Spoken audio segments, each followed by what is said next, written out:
In the ancient city of Susa, King Ahasuerus ruled over a vast empire stretching from India to Kush.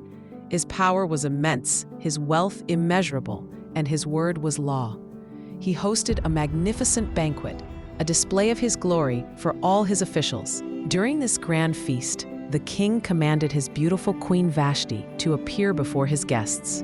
She, however, refused, an act of defiance that shocked the kingdom.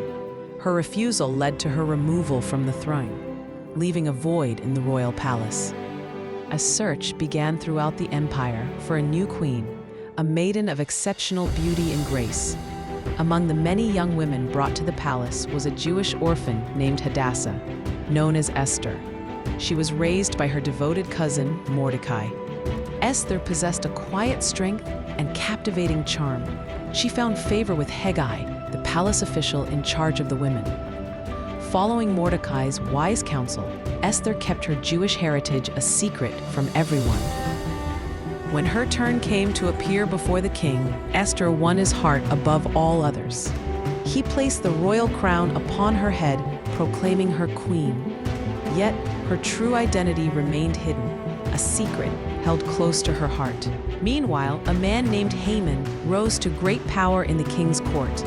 He was filled with arrogance and demanded that all bow down to him. Mordecai, however, refused to kneel, honoring God alone. Haman's pride was wounded, and his fury knew no bounds. He discovered Mordecai was a Jew and decided to seek revenge not just on him, but on all Jewish people throughout the kingdom. He cast lots, called Pur, to determine the most auspicious day for their destruction. Haman then cunningly convinced King Ahasuerus to issue a decree. This terrible edict commanded the annihilation of all Jews, young and old, women and children, on a single day. The king, unaware of the full implications, sealed the decree with his signet ring. When Mordecai learned of the decree, he was overcome with grief.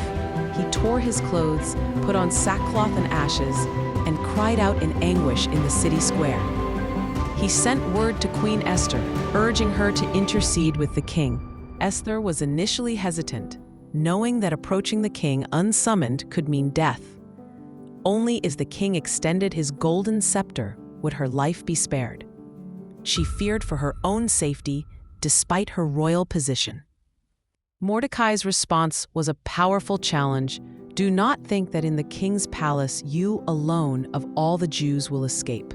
For if you remain silent at this time, relief and deliverance will arise from another place, and who knows but that you have come to your royal position for such a time as this.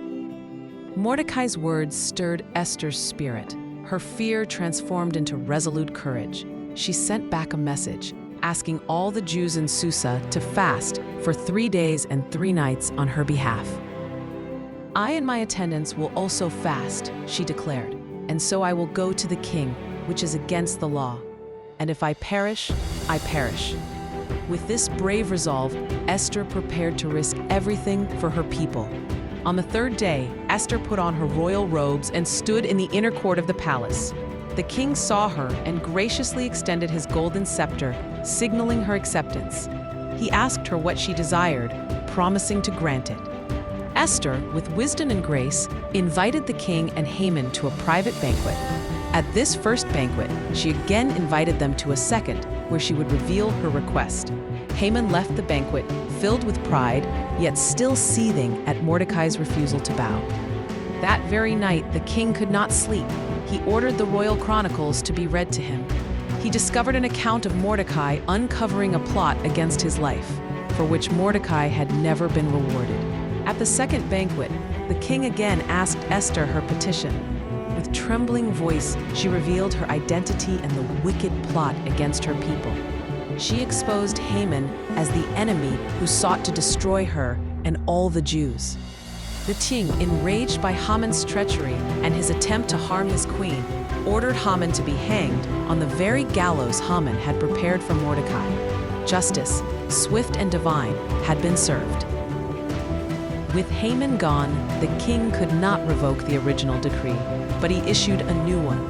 This decree empowered the Jews to defend themselves against any who attacked them.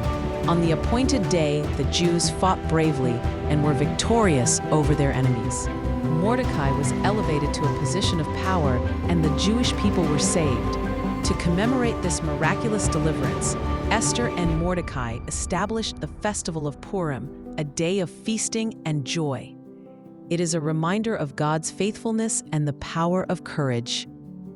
The story of Esther is a testament to divine providence, even when God's name is not explicitly mentioned, but shows how one person's courage, guided by faith, can change the course of history.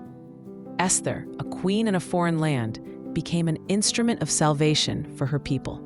Her story reminds us that we too are often placed in specific circumstances for such a time as this. It calls us to embrace our purpose, to act with courage, and to trust in the unseen hand of God, even when the path ahead seems daunting. May we find inspiration in Esther's unwavering spirit and her profound impact.